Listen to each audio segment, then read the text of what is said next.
Bom dia! Bom dia! Sejam muito bem-vindos a mais uma live Café com Gleice. Segunda-feira, dia 17 de novembro de 2025, é a nossa live de número 31 do livro Quebrando o Hábito de Ser Você Mesmo, de Joe Dispenza. Sejam muito bem-vindos! Fica aqui comigo até o final. Essa live vai ficar gravada até período de 24 horas, dá para você assistir. E depois ela vai direto para a plataforma dos membros da comunidade do Café com Gleice, tá? Lá você tem acesso a todas as lives que nós já tivemos aqui, todos os livros. E compartilha essa live com um amigo, com uma amiga, para estar aqui junto com você, tá bom? Simbora para mais uma leitura, mais um estudo. O que a gente faz aqui é muito mais do que isso, né? Deixa eu abrir aqui também na rede vizinha. Como que vocês estão, hein? Conta pra mim. Deixa eu abrir aqui também. Segundou, minha gente. Mais uma chance para você fazer o que você não fez na semana passada. Vocês estão bem? Conta pra mim. Dormiram bem? Acordaram bem? Sejam muito bem-vindos. Simbora. Deixa eu ajeitar vocês aqui, minha gente, que hoje aqui eu tenho... Vamos entrando.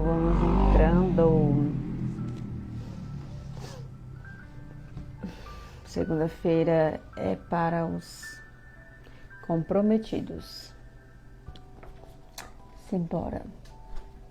Olha, lembrando, minha gente, que aqui na live, quando eu começar a ler, não só eu leio e falo também, né? Às vezes eu faço uma reflexão, mas a contribuição de vocês aqui também é muito importante. Eu gosto muito de saber, tá? Gosto muito de saber o que vocês estão pensando, o que o conteúdo do livro está reverberando aí em vocês. E aí vocês me falam aqui no comentário, porque toda vez que vocês comentam, a live ela fica mais dinâmica, né? Fica muito mais gostosa. Então, não se acanhem em dar a contribuição de vocês, tá bom?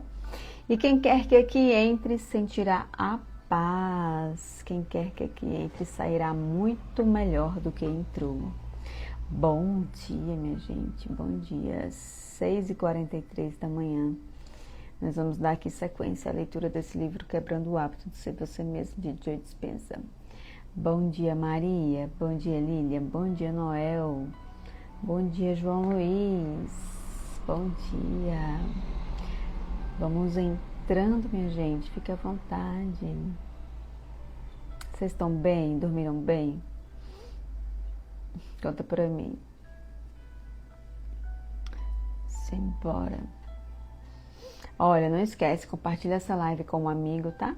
Uma amiga pra estar aqui também. Tenho certeza que ela vai gostar. Deixa eu colocar aqui vocês mais pra trás. Simbora. Ontem eu fui dormir mais tarde e hoje eu tô com sono. Nossa, hoje tá sendo desafiador fazer essa live aqui hoje. Deixa eu ver aqui onde foi que eu parei. Olha, para quem tem um livro, quem tiver o livro em casa, dá para acompanhar aqui, tá? Com a gente. Se não tiver o livro, não tem problema. Dá para acompanhar. Se tiver o livro, melhor ainda. Se não tiver o livro, tenta adquirir. Porque eu sempre falo, livro é energia. Então, o conteúdo que tem aqui dentro desse livro é muito poderoso. Então, se você conseguir adquirir o livro, melhor ainda, tá? Simbora.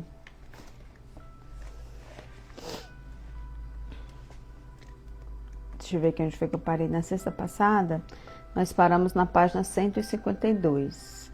Do pensar ao fazer. O neocórtex processa conhecimentos, depois nos incita a viver o que aprendemos. Vamos ver o que nos reserva aqui hoje. Nosso cérebro pensante. Qual é o nosso cérebro pensante? Onde será que fica a região do nosso cérebro que pensa? O nosso cérebro pensante é o neocórtex, que é a cobertura exterior do cérebro, semelhante a uma noz. Hardware neurológico mais avançado e recente da humanidade. O neocórtex acomodamente consciente, nossa identidade e outras funções cerebrais elevadas. O lobo frontal, discutido em capítulos anteriores, é uma das 4 partes. Olha, gente, o nosso cérebro é incrível. Incrível, incrível. Aí, nós já falamos aqui sobre o lobo frontal, né? Nós discutimos aqui na semana passada. Ele é só uma das 4 partes desse neocórtex que a gente vai falar agora. Aí aqui no livro tem um desenho. Ele traz uma ilustração aqui bem bacana pra gente entender melhor. Deixa eu mostrar. Deixa eu ver se dá pra ver. Acho que não dá pra ver, não. Por conta da claridade aqui. Olha. Tá vendo? Deixa eu mostrar aqui para o pessoal aqui também. Tá vendo? Ele traz essa ilustração aqui bem bacana. Então, deixa eu ver aqui. Neocórtex, que é o primeiro cérebro. E a gente está vendo que nós temos 3 cérebros, que é o neocórtex, o cérebro límbico e o cerebelo, que é o terceiro cérebro, certo? Olha que bacana. Então, o neocórtex, ele está nessa região aqui em cima, tá vendo? Nessa região aqui. E aí ele diz... o lobo frontal, discutido em capítulos anteriores, é uma das 4 partes do neocórtex. Essencialmente, o neocórtex é o arquiteto ou o design do cérebro. Permite que você aprenda, ele permite que você lembre, raciocine, analise, planeje, crie, especule possibilidades, invente e se comunique. Olha isso! Olha isso!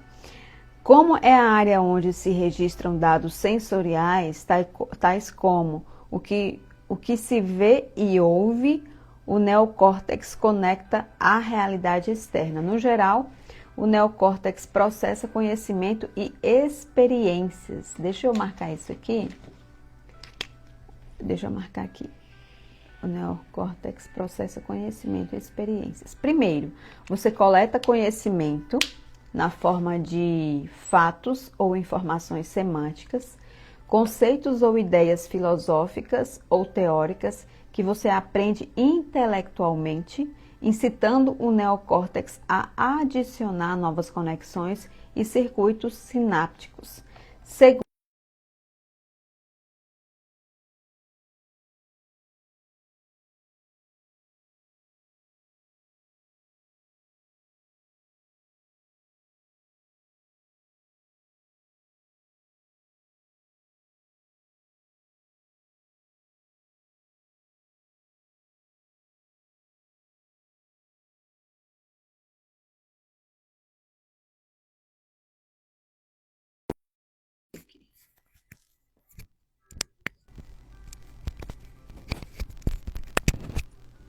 Pronto. E agora, consegue me ouvir? Buenos dias, Fernanda, seja bem-vinda, maravilhosa, uma semana feliz e abençoada para nós. Seja bem-vinda, Eliana. Vamos continuar aqui. Tá dando para ouvir? Ótimo, maravilha, que bom. Obrigada, Natan. Vamos lá, continuando aqui, tá? Segundo, quando decide personalizar ou aplicar o conhecimento que adquiriu, demonstrar o que aprendeu, você invariavelmente cria uma nova experiência. Isso provoca a formação de padrões de neurônios chamados de redes neurais ou neocórtex. Essas redes reforçam os circuitos do que você aprendeu intelectualmente. Se o neocórtex tivesse um lema, olha isso, se o neocórtex tivesse um lema, poderia ser: o conhecimento é para a mente. Guarde essa informação aí, tá? O conhecimento é para a mente. Isso é se o neocórtex tivesse um lema, ou seja, esse é o lema dessa parte do cérebro, né? Colocando de maneira simples, o conhecimento é o precursor da experiência. Seu neocórtex é responsável por processar ideias que você ainda não experimentou, que existe como um potencial para você adotar em algum momento futuro. À medida que cogita novos pensamentos, você começa a pensar em modificar seu comportamento de modo que possa fazer algo diferente quando a oportunidade chegar. Para obter um novo resultado, quando você altera suas ações rotineiras e comportamentos típicos, algo diferente do normal deve acontecer, o que produzirá um novo evento para você experimentar. De novos eventos a novas emoções, o cérebro límbico produz substâncias para ajudar a lembrar das experiências. Cérebro límbico. O cérebro límbico, aqui está aparecendo aquelas aulas de biologia, né? Vocês não fugiram da aula de biologia da escola, não, né? É sério, gente. Ai, tá aparecendo aquelas aulas de biologia, de química, né? Simbora. O cérebro límbico, também conhecido por cérebro mamífero, localizado sobre o neocórtex, é a área mais desenvolvida e especializada do cérebro em mamíferos não humanos, ou seja, em animais, né? Em golfinhos e primatas superiores. Pense no cérebro límbico como cérebro químico ou cérebro emocional. Quando você está no meio da nova experiência e seus sentimentos enviam um fluxo rápido de informações correspondentes do mundo externo para o neocórtex, as redes neurais do neocórtex organizam-se para refletir o evento. Com isso, a experiência enriquece o cérebro ainda mais do que o novo conhecimento. No momento em que essas redes de neurônios disparam com um padrão específico da nova experiência, o cérebro emocional produz e libera substâncias químicas na forma de peptídeos. Esse coquetel químico tem uma assinatura específica que reflete as emoções que você está tendo no momento. Como você sabe, emoções são o produto final das experiências. Vou até marcar isso aqui. Hoje eu tô ligada para marcar aqui. Tem dia que eu marco a caneta, mas hoje eu tô com meu marca-texto. Esse coquetel químico tem uma assinatura específica que reflete as emoções que você está tendo no momento. Como você sabe, emoções são o produto final da experiência. Uma nova experiência cria uma nova emoção, que sinaliza novos genes de novas formas. Com isso, as emoções sinalizam o corpo a registrar o evento quimicamente e você começa a incorporar o que está aprendendo. No processo, o cérebro límbico ajuda na formação de memórias de longo prazo. Você consegue lembrar melhor de qualquer experiência porque consegue recordar como se sentiu emocionalmente enquanto o evento estava ocorrendo. O neocórtex e o cérebro límbico juntos nos permitem formar memórias declarativas, significando que podemos declarar o que aprendemos ou experimentamos. Ele diz aqui, veja a figura 6b, que é mais na frente, tá? Esquece 6a. Para mais informações sobre memórias declarativas e não declarativas. Você pode ver então como somos marcados emocionalmente por experiências extremamente carregadas. Todas as pessoas casadas conseguem contar onde estavam e o que faziam quando foram pedidas em casamento. Talvez estivessem saboreando uma ótima refeição na área ao ar livre, de seu restaurante favorito, sentindo a brisa refrescante de um entardecer de verão e desfrutando o pôr do sol, embalados pelo som de cordas de uma peça de Mozart tocando suavemente ao fundo, quando o acompanhante do jantar ajoelhou-se e ofereceu a caixinha preta. Olha, ele trouxe aqui uma experiência, certo? Vamos recapitular aqui. Ele trouxe aqui uma experiência, que essa experiência gerou uma emoção. Então, a maioria das pessoas, elas não, por exemplo, se você for casado, se você for casada, você tiver aí um relacionamento, uma pessoa,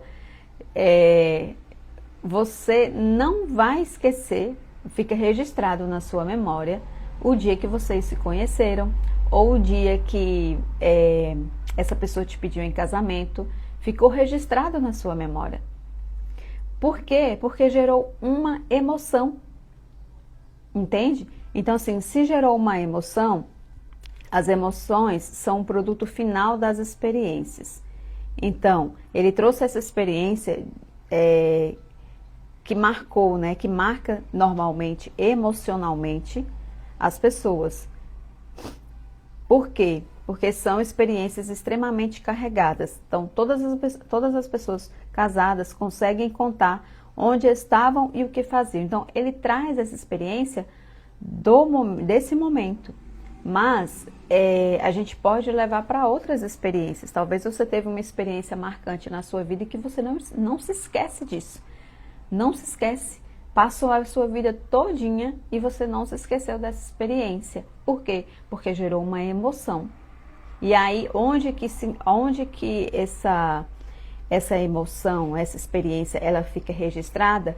Justamente nessa parte do cérebro em que a gente está estudando aqui, que é o neocórtex, entende? Então, a combinação de tudo que estavam experimentando naquele momento fez com que se sentissem muito diferentes do eu normal. O equilíbrio químico interno típico que a identidade do eu dessas pessoas havia memorizado foi a nocaute com o que viram, ouviram e sentiram. De certa forma, elas despertaram dos estímulos ambientais rotineiros, familiares, que normalmente bombardeiam o cérebro e nos levam a pensar e sentir de modos previsíveis.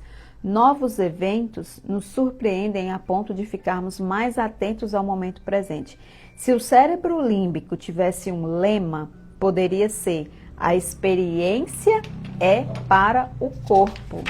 E aí deixa eu marcar aqui, porque a gente já viu que o lema do neocórtex, vá anotando aí, eu espero que vocês já tenham um caderninho aí de vocês, o caderno do Café com Gleice, pelo amor de Deus, vocês têm que ter um caderno. Então, qual é o lema do neocórtex? O conhecimento é para a mente. Já o cérebro límbico, ele diz, se o cérebro límbico tivesse um lema, poderia ser: a experiência é para o corpo. Se o conhecimento é para a mente e a experiência é para o corpo, olha isso, presta atenção. Se o conhecimento é para a mente e a experiência é para o corpo, quando você aplica o conhecimento e cria uma nova experiência, ensina ao corpo o que a mente aprendeu intelectualmente. Conhecimento sem experiência é meramente filosofia. Experiência sem conhecimento é ignorância. Deve haver uma progressão. Você precisa obter conhecimento e vivenciá-lo, adotá-lo emocionalmente. Se você me acompanhou enquanto discuti como mudar sua vida, aprendeu como obter conhecimento e então agir para ter uma nova experiência, o que produz um novo sentimento. A seguir, você tem de memorizar esse sentimento e transmitir o que aprendeu da mente consciente para a subconsciente. Você já tem o Erdogan. Olha isso. Para fazer isso na terceira área cerebral que discutiremos. Então, nós já vimos as duas áreas do nosso cérebro, que é o neocórtex. Depois, acho que essa semana eu vou começar a fazer a chamada, tá? Vou começar a fazer a chamada aqui. Ai, Fernanda, presente. Luiz, que acabou de entrar, presente. Nayana, Natan. Vou começar a fazer a chamada aqui para nossa aula. Que eu aprendo junto com vocês, gente. É que eu tô aprendendo junto com vocês. É surreal isso aqui. Então, nós estamos vendo que nós temos 3 cérebros. 3, tá? E aí tem algumas áreas que se chamam, que é o neocórtex, que é o primeiro cérebro. O cérebro límbico é o segundo cérebro. E o cerebelo é o terceiro cérebro, tá? Guarda essas informações aí. Vamos continuar aqui. Do pensar e fazer para o ser. O cerebelo, agora nós vamos falar sobre o cerebelo, que a gente não falou ainda. Armazena pensamento. Olha isso, ele armazena os pensamentos, atitudes e comportamentos habituais. Lembra de meu comentário sobre a experiência corriqueira de não conseguir lembrar de um número telefônico, da senha do caixa eletrônico automático ou da combinação do cadeado, mas praticar com tanta frequência que o corpo sabe melhor que o cérebro e nossos dedos automaticamente conseguem executar a tarefa. Ele trouxe, na verdade, isso lá nos capítulos anteriores. Ele trouxe essa questão, ele explicou como que funciona, né? Às vezes, a gente vai colocar a senha do aplicativo, do banco ou qualquer outra senha, que quando você vai colocar a senha lá no seu celular, você nem pensa mais, porque você já está condicionado. Então, assim, você nem usa mais o seu raciocínio para você colocar a senha, porque o seu corpo já acostumou. Então, o seu dedo automaticamente, você nem pensa mais, entende? Então, ele diz aqui, isso pode parecer uma coisa sem importância, mas quando o corpo sabe tanto quanto ou mais que a mente consciente, quando você consegue repetir uma experiência voluntariamente, sem muito esforço consciente, você memorizou a ação. Então, na verdade, com o passar do tempo, quando o seu corpo ele memoriza isso, não é nem a sua mente, o seu cérebro, é o seu corpo, você nem precisa fazer mais um esforço consciente. Porque aquela ação ela já está memorizada. Então, é o seu comportamento, não é nem mais coisa da sua memória, é do seu comportamento mesmo. Atitude ou reação emocional, até que isso se tornou uma habilidade ou um hábito. Quando atingiu esse nível de habilidade, você migrou para um estado de ser. No processo, ativou a terceira área cerebral que desempenha um papel principal na mudança de sua vida. Então, por que ele está trazendo essa explicação sobre as partes do cérebro? Porque às vezes a gente acha que o nosso cérebro é só o cérebro, né? E na verdade não. Tem é como se fosse realmente uma parte do nosso corpo muito específica, porque tem muitas coisinhas e que às vezes a gente subestima isso. E aí ele diz, num processo, ativou a terceira área cerebral que desempenha um papel principal na mudança de sua vida, que é o cerebelo, que acomoda o subconsciente. Então, onde que fica o nosso subconsciente? Olha isso, eu vou ver se eu consigo mostrar para vocês. Onde que fica o nosso subconsciente? Aqui. Cadê? Não sei se vocês vão conseguir ver. O nosso subconsciente fica nessa parte do cérebro. Aqui. O nosso subconsciente, tá vendo? O que é o cérebro? O neocórtex fica aqui em cima. E o cerebelo aqui, nessa parte de baixo. Que é onde fica o nosso subconsciente. Aqui é a região mais ativa do cérebro. O cerebelo está localizado na parte traseira do crânio. Pense nele como o microprocessador e centro de memória do cérebro. Cada neurônio do cerebelo tem o potencial de se conectar a pelo menos 200 mil e até 1 milhão de outras células para processar equilíbrio, para processar coordenação, processar a percepção da relação espacial das partes do corpo e execução de movimentos controlados. O cerebelo armazena certos tipos de ações, de habilidades simples, bem como atitudes conectadas, reações emocionais, ações repetidas, hábitos, comportamentos condicionados e reflexos inconscientes e habilidades que dominamos e memorizamos. Possuindo uma espantosa capacidade de armazenagem de memória, facilmente faz o download de várias formas de informações aprendidas para estados programados de mente e corpo. Agora, fala se isso não é surreal, não é encantador a gente aprender sobre como que o nosso cérebro funciona. É muito maravilhoso, gente. Deixa eu ver o que vocês estão comentando aqui. Hoje vocês estão quietinhos, né? Deixa eu ver o que o Fernando escreveu. E claro, como é que não fica quieto, né? Com uma aula, com conteúdo desse, minha gente.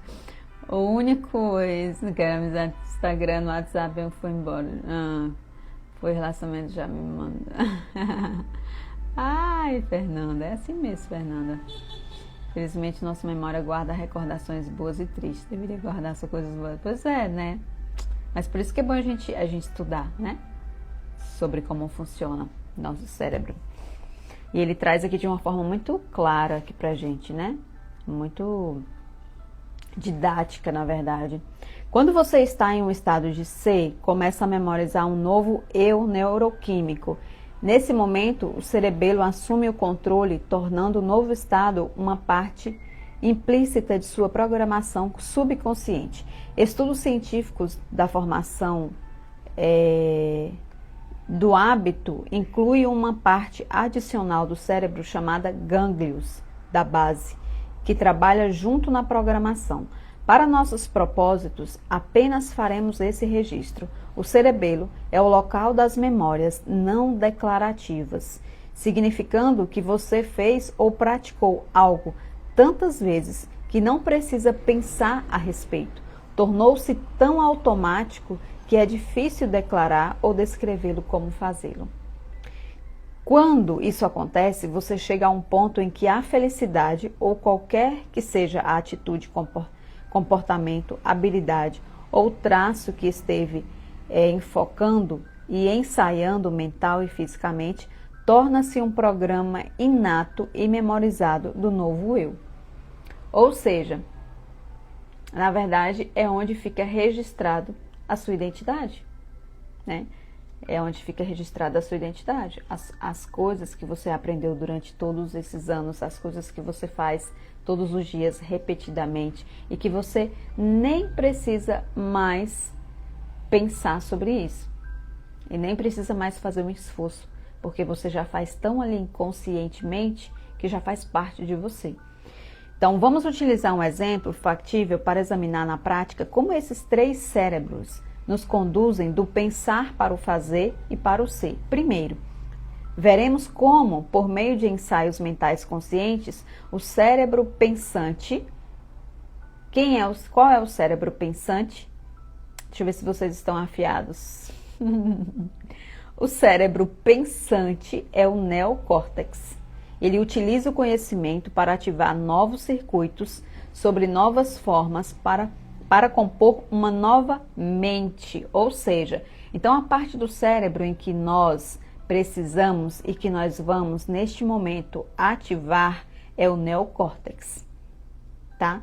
Porque se nós estamos nesse processo de criar um novo eu, de criar uma nova mente, de quebrar o hábito de sermos nós mesmos, então essa é a área do cérebro que nós precisamos ativar, que é o neocórtex. Depois, nosso pensamento cria uma experiência e via cérebro emocional, límbico, produz uma nova emoção. Nossos cérebros do pensamento e do sentimento condicionam o corpo a uma nova mente. Finalmente, se atingimos o ponto em que mente e corpo trabalham como um, o cerebelo possibilita memorizar um novo eu neoquímico. E agora nosso estado de ser é um programa inato em nosso subconsciente.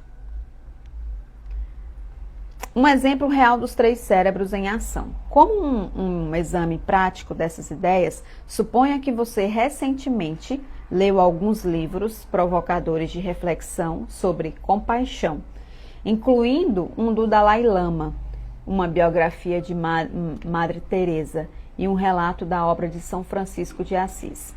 Ou seja, o que ele está trazendo aqui? Vamos ficar na mesma página, tá? Ele vai trazer aqui agora um exemplo real dos 3 cérebros em ação. Então, suponha que você está querendo aprender mais sobre compaixão. E aí você leu lá alguns livros, assistiu alguns vídeos, aí você leu um livro de Dalai Lama, a biografia de Madre Teresa, e aí você viu alguma coisa, um relato sobre a obra de São Francisco de Assis. Então ele diz, esse conhecimento ele permitiu você pensar fora da caixa.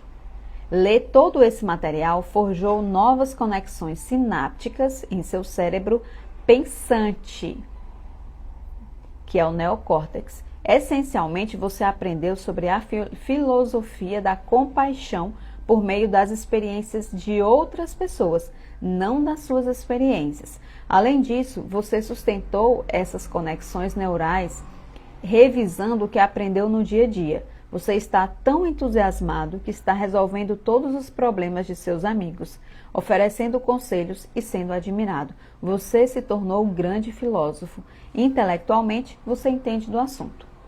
Enquanto está dirigindo do trabalho para sua casa, sua esposa liga para dizer que você foi convidado para jantar com sua sogra dali a 3 dias. Você sai da estrada e já está pensando na intensidade com que detesta sua sogra desde que ela magoou seu sentimento há 10 anos atrás. Logo, tem uma imensa lista mental. Você jamais gostou do jeito opinoso dela, do modo como interrompe as outras pessoas, do cheiro até da comida dela. Sempre que está perto dela, seu coração acelera. Sua mandíbula enrijece. Seu rosto e corpo ficam tensos. Você fica nervoso e somente quer cair fora. Ainda sentado no carro, você lembra dos livros sobre a filosofia da compaixão e pensa no que aprendeu teoricamente. Então lhe ocorre, se eu tentar aplicar o que li nesses livros, talvez possa ter uma nova experiência com a minha sogra. O que aprendi que posso personalizar? O que eu aprendi? Aí ele pensa, né? O que eu aprendi que eu posso personalizar para mudar o resultado desse jantar? Olha isso. Ao cogitar a aplicação desse conhecimento com sua sogra, algo maravilhoso começa a acontecer. Você decide não reagir com seu conjunto típico de programas que estão automáticos. Em vez disso, começa a pensar em quem você não quer mais ser e em quem você quer ser. Você se pergunta, como não quero me sentir e como não agirei quando eu estiver com a minha sogra? Seu lobo frontal começa a esfriar, os circuitos neurais conectados ao antigo eu, você está começando a desconectar ou podar aquele funcionamento como identidade do antigo eu. Você poderia dizer que, como seu cérebro não está disparando do mesmo modo, você não está mais criando a mesma mente. A seguir, você revisa o que aqueles livros dizem para ajudar a planejar como você quer pensar, como você quer sentir, como você quer agir em relação à sua sogra. Olha isso, minha gente. Então, você se pergunta, como que eu posso modificar meu comportamento? Como que eu posso modificar minhas ações e minhas reações? De modo que minha sogra, de modo que minha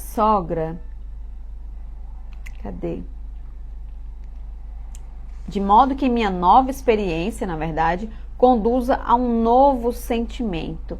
Aí você se imagina cumprimentando e abraçando a sua sogra, fazendo perguntas sobre coisas que sabe que a interessam e elogiando o novo corte de cabelo ou os novos óculos. Nos dias seguintes, enquanto ensaia mentalmente seu novo ideal de eu, você continua a instalar mais hardware neurológico, de modo que terá os circuitos apropriados apostos, de fato, um novo programa de software.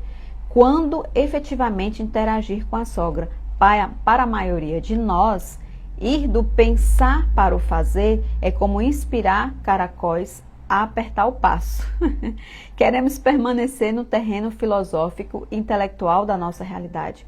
Gostamos de nos identificar com o sentimento reconhecível, memorizado de nosso eu familiar. Em vez disso, ao abandonar antigos padrões de pensamento, interromper reações emocionais habituais e renunciar a comportamentos, reflexos, depois planejar e ensaiar novos modos de ser, você está se colocando na equação do conhecimento que aprendeu e começando a criar uma nova mente.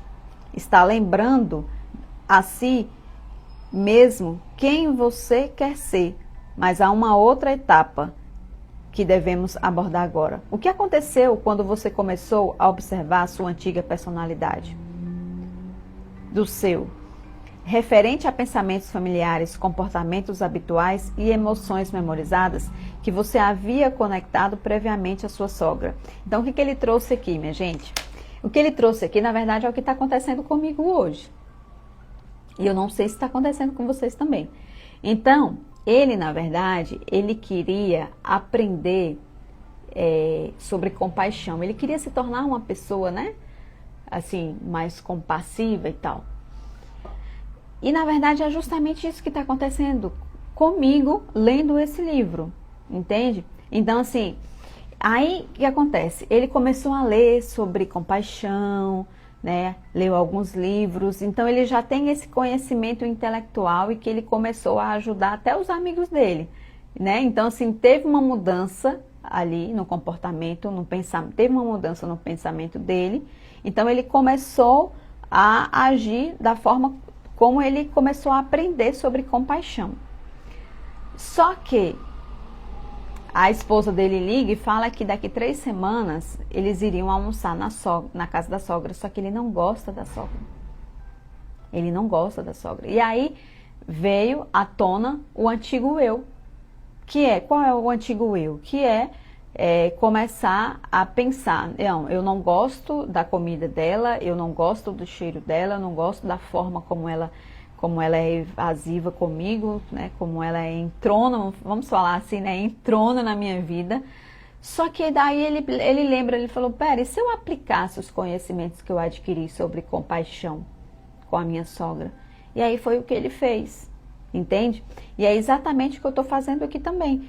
Então, assim, eu estou lendo o livro, eu estou lendo esse livro, e aí no meu dia a dia eu penso, né? Às vezes quando eu vou fazer coisas que eu fazia antes e que eu não me sentia bem fazendo, às vezes, aí eu me lembro da leitura do livro. Eu falo, epa, peraí, deixa eu aplicar isso aqui na minha vida, né?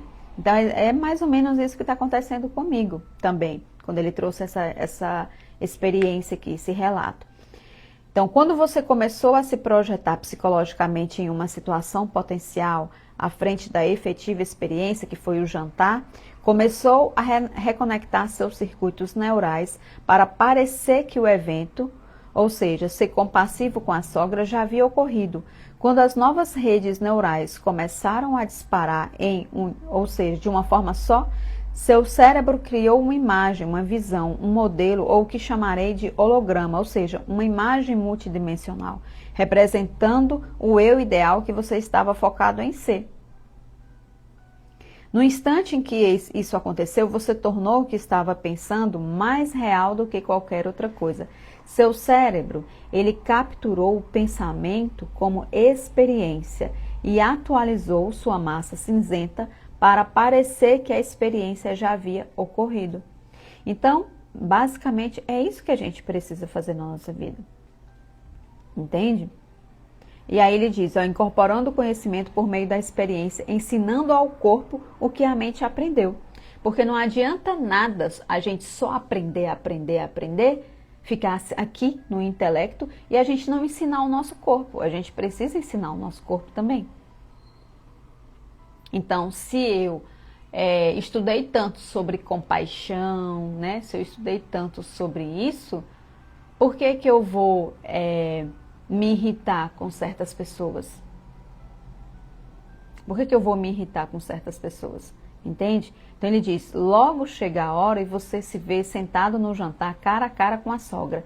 Em vez de reagir reflexamente quando os comportamentos típicos dela se manifestarem, você permanece consciente, lembra o que aprendeu e decide testar. Em vez de julgar, de atacar ou de sentir animosidade, você faz algo completamente diferente.